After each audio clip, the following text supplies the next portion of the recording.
What's going on, you guys? Raymond here for another video. Thank you so much for tuning in yet again.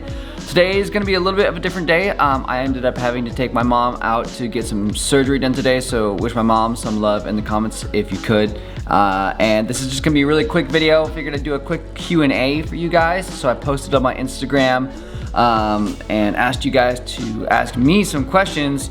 And here's a few of them that you guys came up with. We're gonna start it off with this one, which I thought had a few good questions, and it's from Keener Tristan, which is a local. What's good, Tristan? What tricks have you invented in your career? So there's been a few, but the main ones, well, the main single one is a buttercup. I invented the buttercup, I believe it was back in like 2008 or so, 2007, 2008. Kind of an interesting little story, but I'm not gonna get super into it. But buttercup, I've invented, technically I was the first person to do bar, but it's not really a trick I invented. Scooter flip rewind, I did invent that trick. I was the first one to do that right around the same time. And a lot of people call it the, what do they call it, summer flip right now. I invented the Scooby, I invented the Shaggy, I invented, what else did I invent? I was the first person on a scooter that I saw do a downside invert, which is now known as a waffle. But that's, people are gonna argue that one. I think that might be just about all of them. So there's been a few, and of course I'm constantly trying to make new iterations of new tricks, but those are like the main ones that I've made that you guys have probably seen me do in videos. Second question from Keener is, when is Dear Stratton being released? Dear Stratton has been an issue on my end. It takes a lot to make that because I don't want it to be a vlog. I want it to be more like an actual movie, but of course, my life has been constantly changing.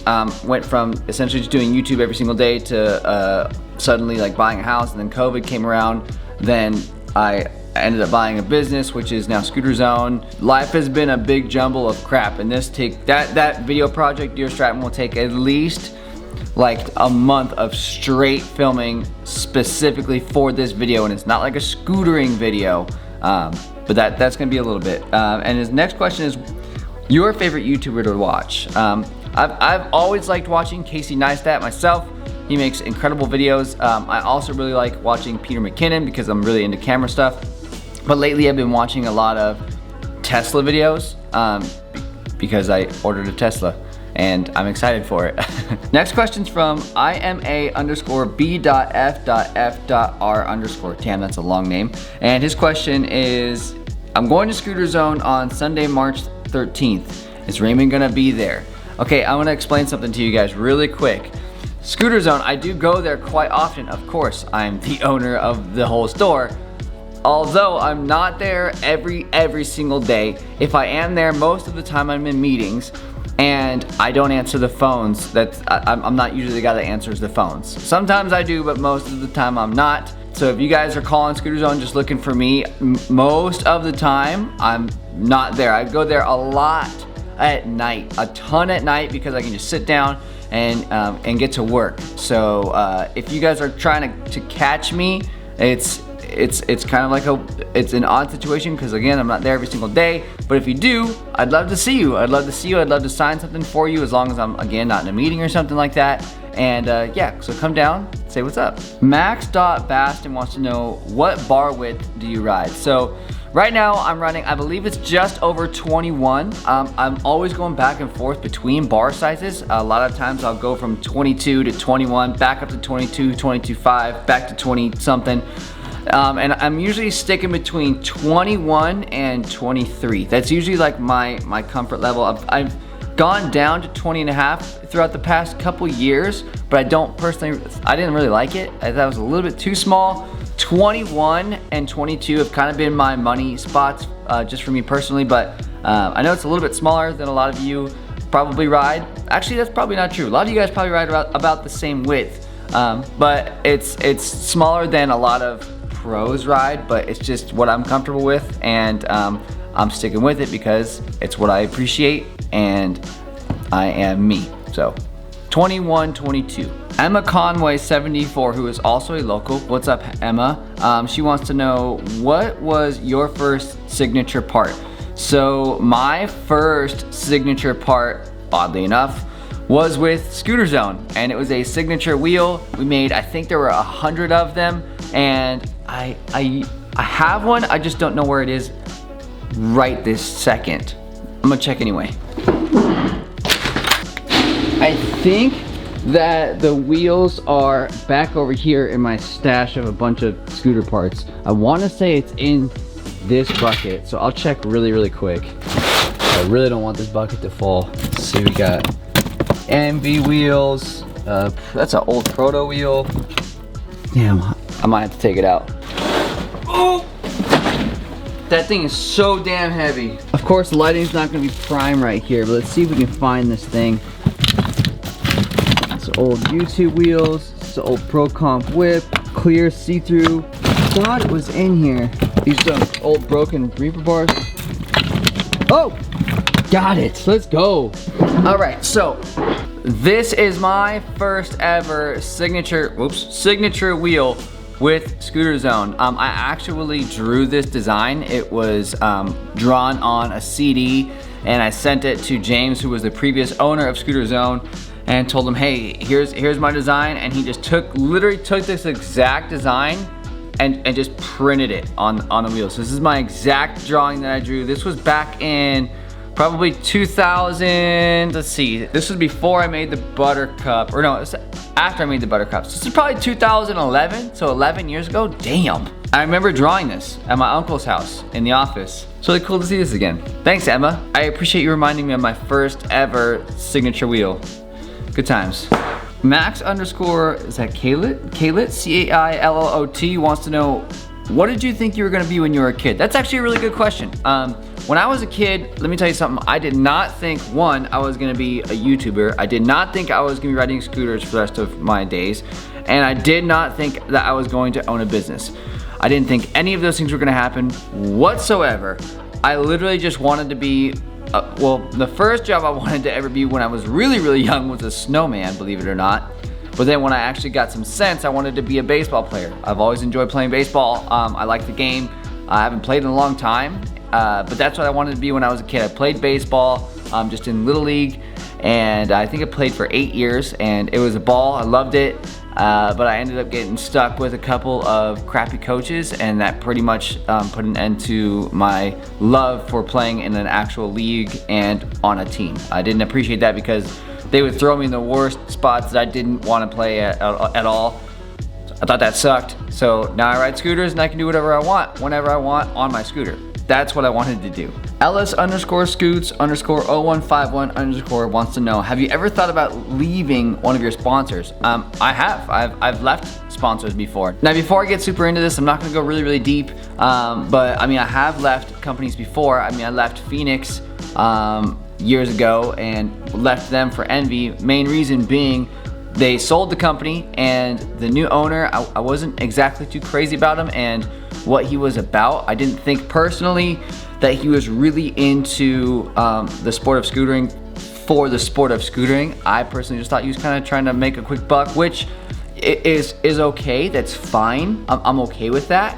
But I would appreciate somebody actually caring a little bit more about the sport and what their business entails. I appreciate people that actually care about that kind of stuff, not just in it for making a quick dollar. But yes, I have left sponsors before.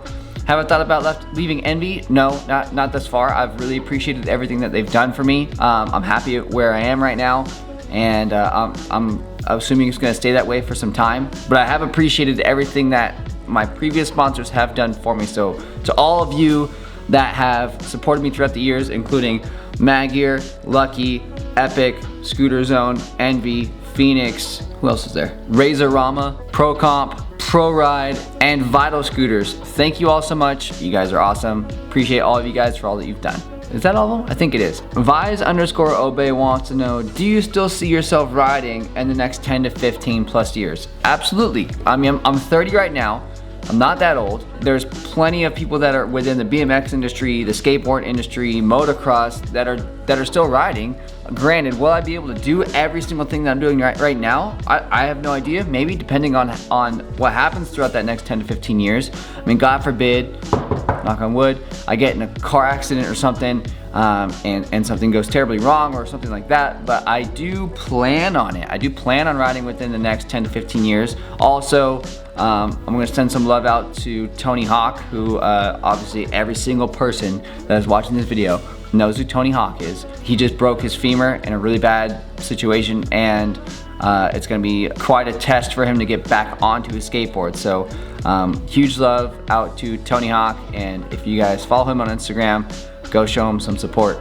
But yes, I do plan on riding, and I do see myself riding throughout the next 10 to 15, 20 years. Tate_Durant wants to know, what's the best part about owning Scooter Zone? So Scooter Zone has been an awesome experience. I think that the best part about owning Scooter Zone has been the fact that I have the opportunity now to help people and teach them some things and get people closer to scootering. And of course I would love to help as many people as possible, but right now I'm more so referring to the people that I'm working with. I have the opportunity to get them a little bit closer to Scooter Zone, introduce things that they didn't know about the sport, and just get them more in tune with scootering as a whole, not just being a person that rides scooters. I really appreciated that when I was learning about scootering.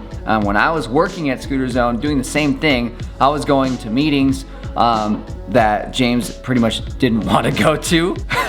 And just learning a little bit more about the sport and learning about where it came from and where it could be headed, things that are happening that you guys on YouTube don't see. Like, trust me, there's a ton of stuff that you guys don't know about that happens in the sport, whether it's drama, whether it's business, whether it's different trends. There's so many different things that go on that me being a business owner and people that work at Scooter Zone and other scooter shops around the world and different companies know about, that you guys simply don't, because it's just not really publicized, and two, you probably won't care about just yet because you might be a little young, or you're just getting into it, or you just don't really care, which is fine. That's cool. When I was just riding scooters, I didn't care either, but now I'm just trying to get closer to the sport, closer to scootering, and learn more about it so that I can continue to make it my everyday life. But that's what I appreciate the most about Scooter Zone. It has nothing to do with the money. It has nothing to do with it has nothing to do with getting free scooter parts. It has nothing to do with that. It has everything to do about helping people and helping them get closer to what it is that they love. PGH.Colson wants to know, does he reply? No. Randon NW wants to know, would you ever release an old merch design? We're actually in the process right now of creating a bunch of new merch. I didn't focus so much about merch last year. I apologize. I just had a lot going on with Scooter Zone, and I'm only one person.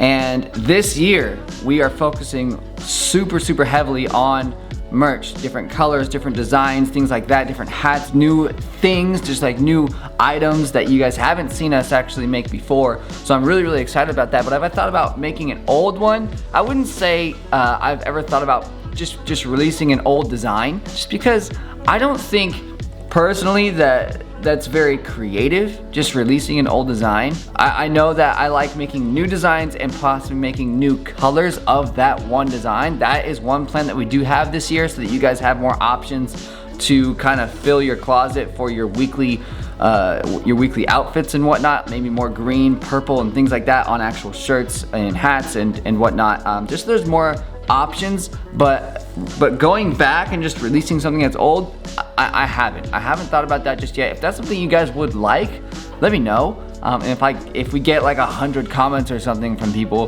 they're like, yes, release a Night Llama, release another chocolate milk shirt or something like that. We can release a rendition of it, just not the same thing. Kyle Kinghorn 450 wants to know, Raymond, will you get an NV signature wheel? That's odd because we were literally just talking about this wheel. That's something that I want to happen this year. I want a signature wheel this year with Envy. I think it'd be really cool to create another signature wheel, since it's been 11 years since I've had one. I've had signature decks, signature bars since that wheel. But it's a different experience riding a wheel. One, because of the fact that it's actually what's keeping you going, and I also think that a lot more people would have the wheel because that item itself is cheaper. Buying a deck it's an investment, Like buying my signature deck is $220 unless you want the older one, like the AOSB 5 original one, which is the all blue one, which you can get for $100 right now at Scooter Zone. I think that buying the signature wheels, I mean, is $80 to $100, so it's a lot cheaper, and a lot more people would have the option and the means to actually get this part, like a stocking stuffer for Christmas or something. So I would love nothing more than to see an NV signature wheel. Now I'm gonna push them for that this year. Let me know what colors you'd like to see. I mean, I definitely want to please you. I have some ideas. We've made a video before about if I were to make a signature wheel, what it would be like. That was a couple years ago. Things have changed. So let me know what it is that you would like to see, and we'll make it happen. Let's do one more here. Let's get a good one. This is a good one. C_Beebs wants to know, how did you find motivation for YouTube? YouTube is a very hard thing to do. It's extremely difficult. So for those of you guys that want to be YouTubers, kudos, but just it's work, right?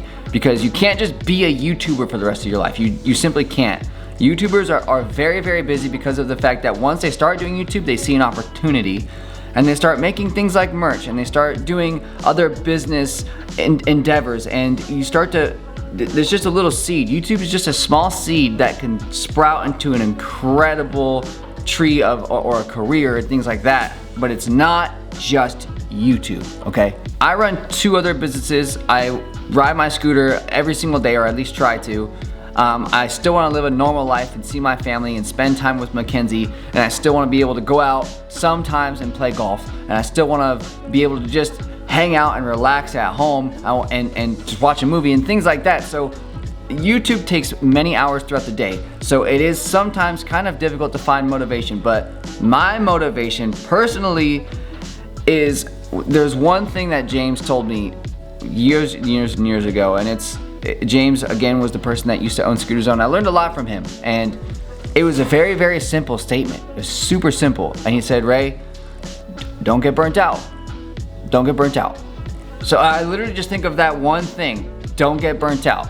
I don't know what it is that flips the switch in my head from that one little sentence, don't get burnt out. What is that? Don't get burnt. It's 4 words. Not to mention you guys are counting on me, so I can't get burnt out. And sometimes I have days where I'm like, look dude, today's not the day. But it's not because I just was lazy, trust me. It was because I was doing a billion other things and I just simply didn't have time. I know that sounds kind of cliche, but it's true when you have so much going on.